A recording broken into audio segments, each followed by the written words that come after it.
Halo dari Social TV, kembali lagi sama gue Dimas. Dan kali ini kita akan ngobrolin gadget tapi bukan smartphone. Karena gue baru kedatangan sebuah laptop yang tipis dan kalau menurut gue cantik sih ya. Namanya adalah Dell Inspiron 14 seri 7000. Nah, yang datang ke tempat gue ini adalah Dell Inspiron 14 seri 7400. Jadi ini merupakan pengalaman pertama gue untuk nge-review Intel Core i7 1165G7 yang grafiknya, grafik integratednya itu adalah Intel Iris Xe. Jadi Intel Iris Xe yang ada di laptop ini yang dibawa oleh 1165G7 itu merupakan Intel Iris Xe yang 96 execution unit. Jadi yang kencang ya, nggak cuma itu doang, nggak cuma integrated graphic doang. Di laptop yang satu ini juga ada Nvidia GeForce MX 350 gitu.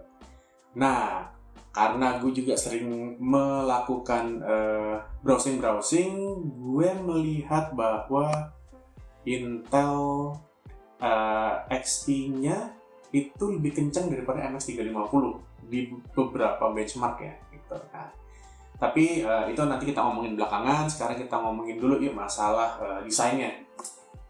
Ini laptopnya di sini, gue angkat ya, seperti ini belakangnya. Dan nah ini jadi laptop ini nih memiliki casing aluminium ya. Jadi dia kokoh nih. Dia juga tipis. Satu lagi adalah kalau misalkan laptop ini dibuka dari mati, begitu dibuka langsung nyala. Nah, jadi langsung nyala, langsung masuk ke dalam Windows-nya. Tapi kita sekarang coba shutdown dulu ya. Habis itu mari kita coba nyalain. Shutdown. Udah mati. Oke, ya. Kita tutup dulu. Dan sekarang kita buka.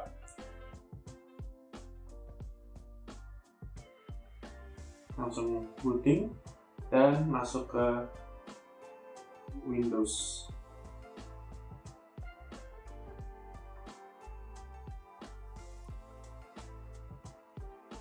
Tadi kayaknya belum fully shutdown ya, tapi yang pasti adalah begitu dia dibuka, dia langsung nyala, langsung booting, dan langsung masuk ke Windows. Seperti kita mencet tombol power. Dan itu setahu gue sih memang merupakan salah satu inisiasinya Intel di Evo ya. Jadi semua laptop yang pakai spesifikasi standarisasi dari Intel, semuanya akan bisa dibuka langsung nyala. Itu juga bisa dimatiin di BIOS-nya. Jadi kalau di Dell ini namanya adalah power on lid open. Atau kenapa namanya seperti itu, apakah belum dinamain atau gimana. Tapi itu bisa dimatiin juga. Kalau dilihat tipis ya, kayak gini. Ini juga enteng nih, cuma 1,3 kalau nggak salah, 1,3 kg. Jadi kalau misalkan orang-orang yang udah tua yang suka sakit pinggang, kayaknya nggak bakal sakit pinggang lagi bawa beginian. Enteng banget. Terus juga di sini kita lihat bingkainya nih. Bingkainya ini benar-benar tipis dari bawahnya, kiri, atas, kanan. Dan sini ada kamera kecil, webcam yang kita bisa tutup sama buka nih kalau misalkan banyak orang-orang yang parno ya, apakah webcamnya di hack atau gimana atau bisa nyala sendiri. Nah, ini bisa ditutup. Lalu juga keyboardnya juga buttonnya ya, tombol-tombol keyboardnya juga nggak terlalu kecil, jadi tangan gue ini cukup lebar kalau misalkan dari beberapa orang yang gue coba gue ukur ya. Dan ini juga cukup enak untuk ngetiknya, jadi tangan gue bisa neken tombol huruf yang gue mau dan nggak miss, cukup oke gitu.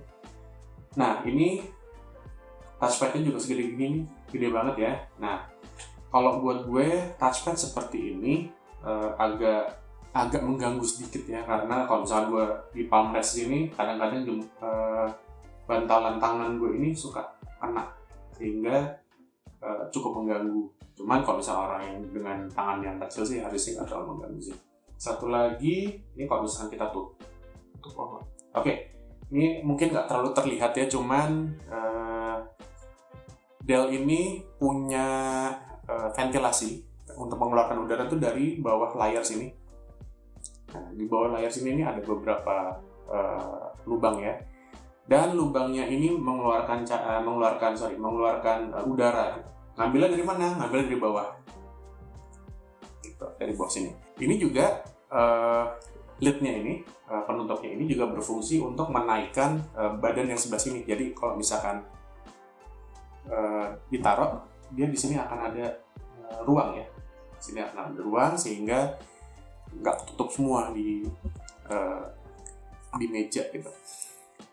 Dan nah, cuman jeleknya adalah pada saat udaranya kotor, penuh dengan debu. Nah, ini akan membuat kisi-kisi ini akan membuat bezel di bawahnya layar ini akan kotor. Gitu. Nah, ini terus terang unit yang gue dapat ini udah kotor nih, karena beberapa saat gue bawa ke beberapa tempat untuk bekerja gitu ya, dan sayangnya di tempat-tempat itu debunya banyak banget sehingga ini cukup kotor nih. Kalau misalkan bisa ngeliat tangan gue hitam gitu ya. Cuman menurut gue ini sangat amat ringan dan enak dipakai untuk ngetik gitu loh.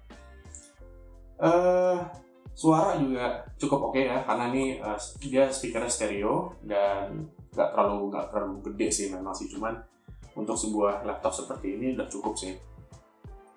Nah, sekarang di bagian kanannya di sini nih, ini ada USB port, ada audio jack 3,5 mm, dan ada slot micro SD.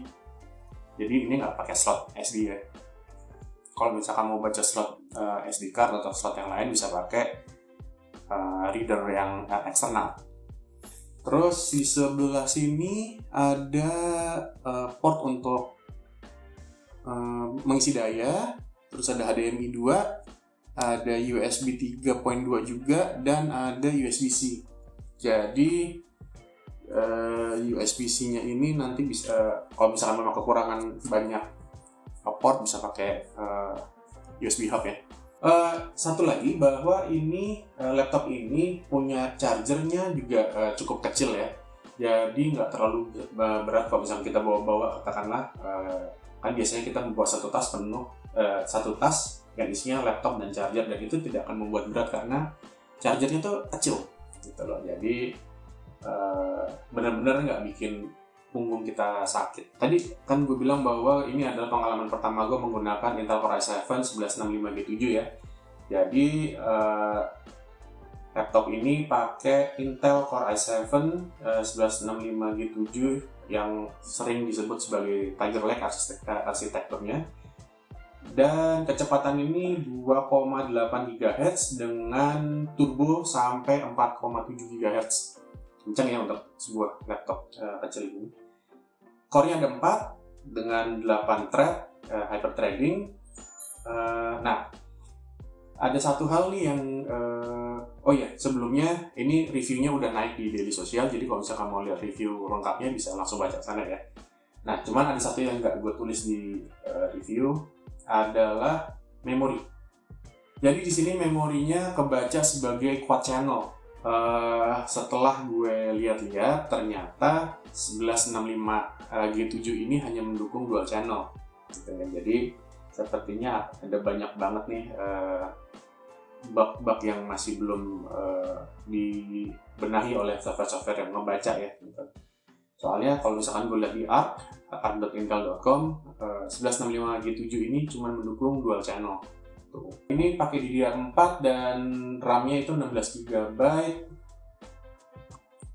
Lalu grafiknya ini pakai Iris Xe yang 96 execution unit serta MX350. Jadi gue ini kemarin cukup tercengang karena gue belum bisa mengetahui apa yang menjadi penyebab si Dell ini menaruh Intel Xe 96 execution unit dengan MX350, karena gue coba di beberapa game ternyata Intel Xe-nya lebih kencang, well nggak terlalu banyak sih, 2 fps 3 fps doang sih ya, cuman lebih kencang, bener-bener lebih kencang. Dan gue mencoba untuk nge-benchmark dengan beberapa software benchmark, hasilnya pun juga ternyata Intel Xe-nya lebih unggul sedikit gitu loh. Gue masih belum ngerti kenapa sampai kemarin gue coba pakai Cinebench R15 dan ternyata OpenGL-nya itu lebih kenceng daripada Intel Xe. Gue nggak tahu apakah si softwarenya belum terlalu support terhadap Intel Xe atau gimana ya.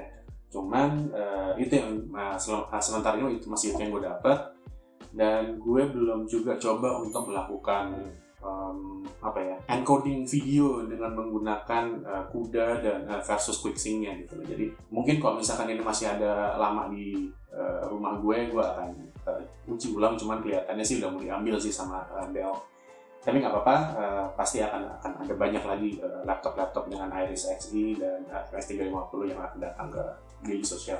Dan storage-nya ini udah menggunakan NVMe PCI Express ya, dengan dengan kapasitas 512 GB.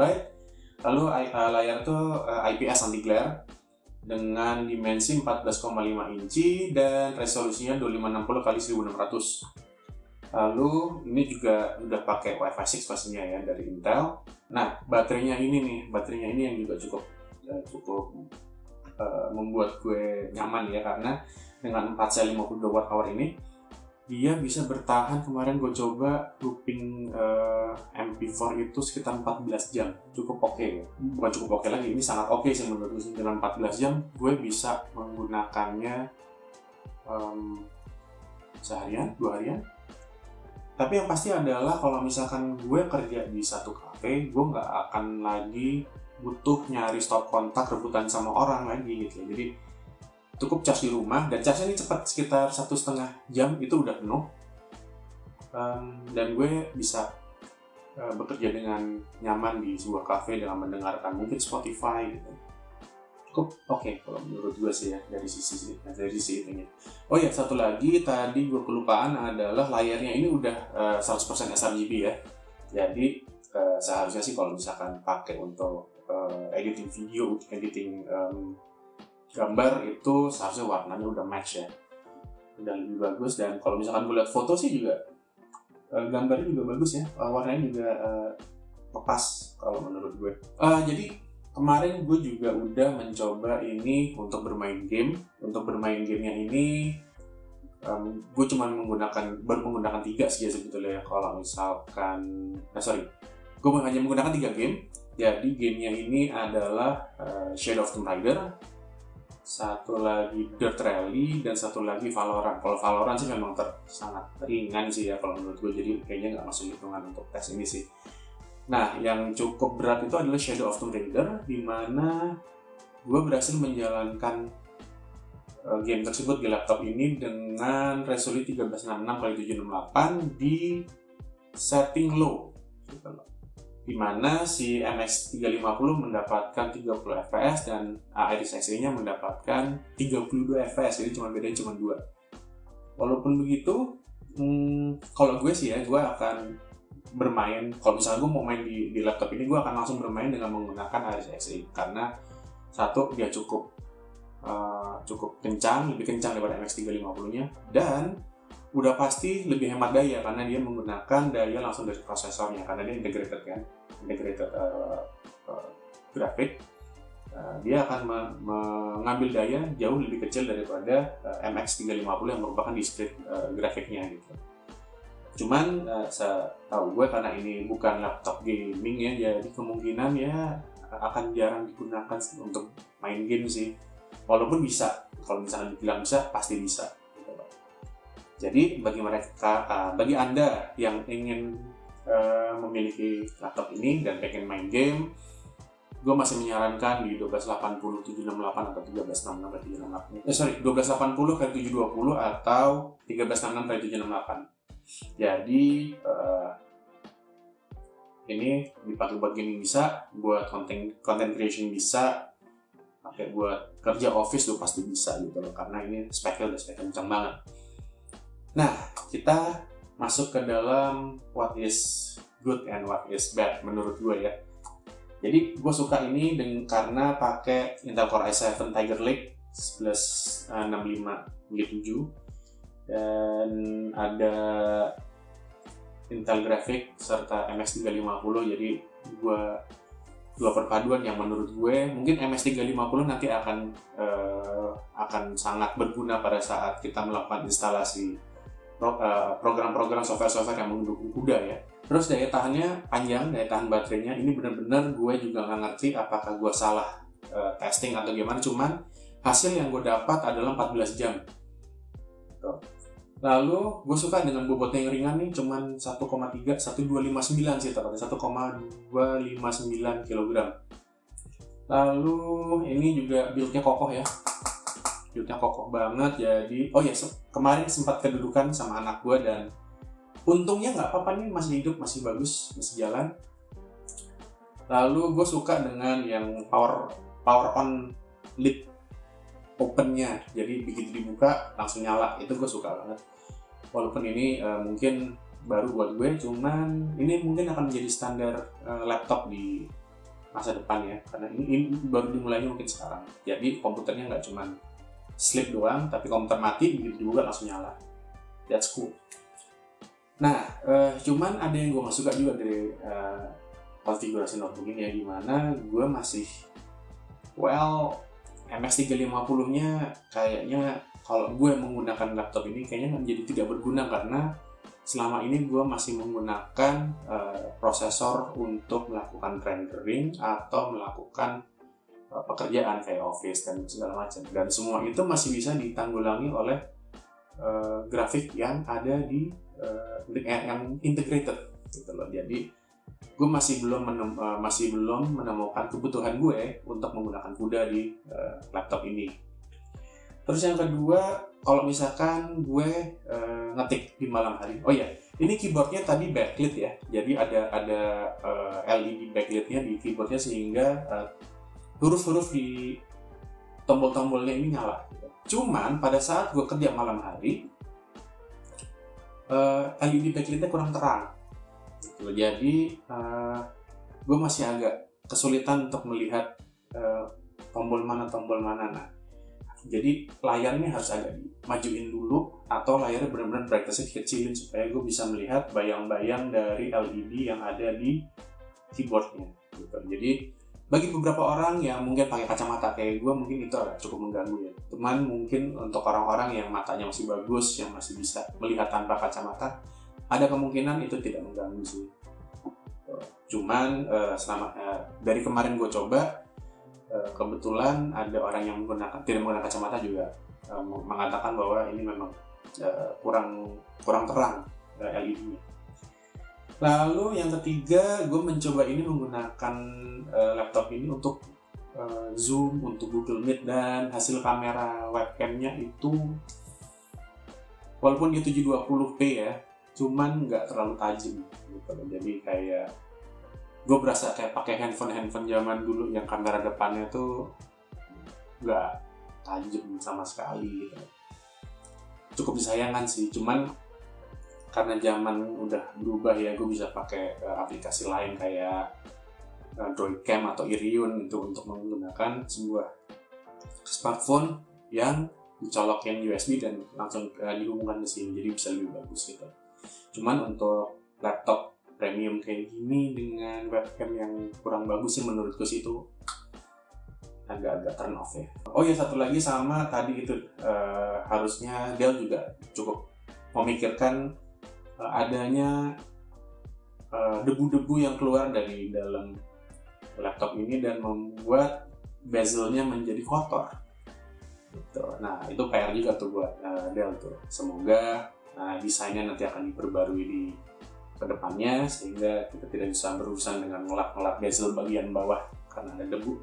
Laptop yang saya dapatkan ini dengan spesifikasi Intel Core i7 1165G7 dengan Nvidia GeForce MX350, dijualnya dengan harga 22.499.000. Nah, Kalau saya lihat tadi dari spec sheet, kelihatannya dia juga menjual spesifikasi yang di bawahnya dengan Intel Core i5 ya. Nah, cuman saat ini saya belum mendapatkan harganya, saya baru mendapatkan harganya yang ini. Gitu. Harganya cukup premium dengan laptop yang premium, cuman segala yang premium pasti juga akan mendapatkan sesuatu yang premium, dan ini fitur-fiturnya juga kemungkinan besar tidak akan didapatkan pada laptop-laptop dengan harga yang di bawahnya gitu. Jadi dengan bodi yang tipis, dengan spesifikasi yang bagus, yang kencang, dan fitur-fitur lainnya, 22.459.000 mungkin bisa diperoleh dan bisa membantu pekerjaan dari mereka-mereka yang mungkin CEO, mungkin pebisnis, mungkin pelaku UMKM, atau mungkin content creator. Mungkin dengan harga segitu akan mendapatkan fitur yang sangat bagus dan bisa mempercepat pekerjaannya. Gue rasa segitu dulu aja. Ya, reviewnya juga udah keluar di media sosial, jadi monggo dibaca. Kalau misalkan mau lihat, udah sepertinya itu aja ngobrol-ngobrol kita kali ini. Minggu depan kita akan kembali lagi dengan mungkin gadget-gadget yang lain lagi, kalau nggak handphone, laptop, atau peralatan IoT lainnya. Oke, sekian dulu. Gue Dimas dari media sosial serta kameramen Irfan undur diri. Sampai ketemu di video berikutnya. Thank you.